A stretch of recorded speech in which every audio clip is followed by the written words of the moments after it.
ټول لایف ټول د ده ټبر د ده بچي هر شي باندې کیسونه دي د ده په نکاح کې ستا هغې څه ته وکړي نو لهذا دغه سړي سره چې کوم د اسلام دپاره امت مسلمه دپاره د ناموس رسالت دپاره دغه سړي کوم خدمات دي او کوم د دې عوامو دپاره د خدمات دي یو وصیت کارډ چې کوم ده په دې 3.5 کالو چې څوک چا داسې غریبانو منصوبه نه روباسله چې 10 لکه روپۍ جیب ته در واچوي چې ورځکه بیمار دی و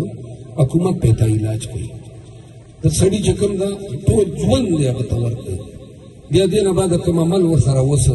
د پارټۍ سره کوم ظلم دا ظلم لګیا ده او دا ظلم موږ پښتنو لږ ډېر لیدلی ده نو دې له وجې نه پښتانه زر چیکسل ولې چې موږ دا بدماشۍ سره لوړ سره تاڼېدار تاڼېداري سره دغې سره موږ عادتیان یو نو په دې پوهېږو نه مو سو ټیټولی نو ځکه چې پښتونخوا ته درېدلو درست چرچې نسله نن ګرد پښتونخوا چې الحمدلله موږ کمپین سره وړو خو پنجاب چې بیا هم بندیز ده خو دا بندیز دوی کولی شي خو دا 8 فروری ته د دې 14 کروړو خلکو دا مړوند ته لاس نشي اچولی دغه سره دا وسایل نشته دومه او اخرنۍ خبره دا کوم یو مولوي صاحب د زوی را لړلی ده او بل د کوړي صاحب را لړلی ده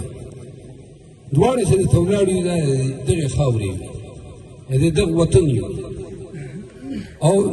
روایتي سیاستدانان هم نه یو په عمر الیکشن ته نه یې درېدلی خان حکم و چې لکۍ نه به درېږي کنی ما د لکۍ چې دا پیسو زور ورته معلوم ده دا خلک چې دا ضمیر فروشي شروع کړي واړ عمر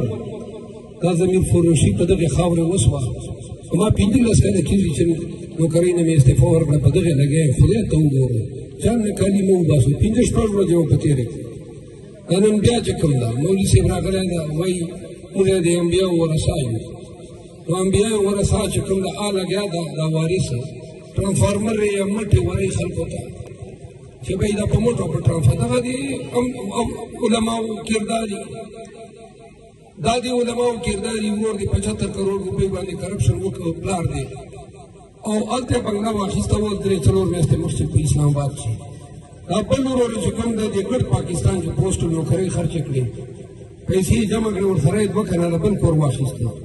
10 کروڑو ګاډي چې شروع نو دومره غټ یو چې څومره غوړ خوراک وینو تاسو یې په ګېډې منډو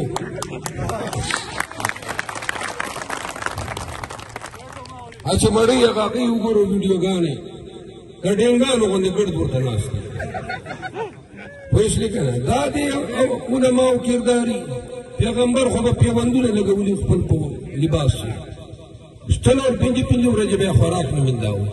دنه یې پوښتنه وکړه چې دا کورونه دا مالونه دا خرچې دا ګاډي دا لګتې له کوم ځای راغلې کاروبار خو یې نشته که نه تاسو به خبر وو چې کاروبار یې نشته مشرانو یې وویل ما غږ کړی و خو زه بیا نه کوم خو لکه دوی خو چې کاروبار نشته کاروبار دې نشته نو چې صافي پوښتنه یې وکړه چې دا پیسې دا کوم ځای ده نو ویې یاره دا خو چې کوم د غیبي امداد دا چل روان دی نو چې ده ته داسې غیبي امداد ورکړي دا لکۍ دلې خلکو ده ته به ووټونه غیبي راځي بیا تاسو مه ورکوئ او که نه چې هلته غیبي امداد درته راغی بیا ووټونه به هم تا ته دا غیبي امداد چې کوم ده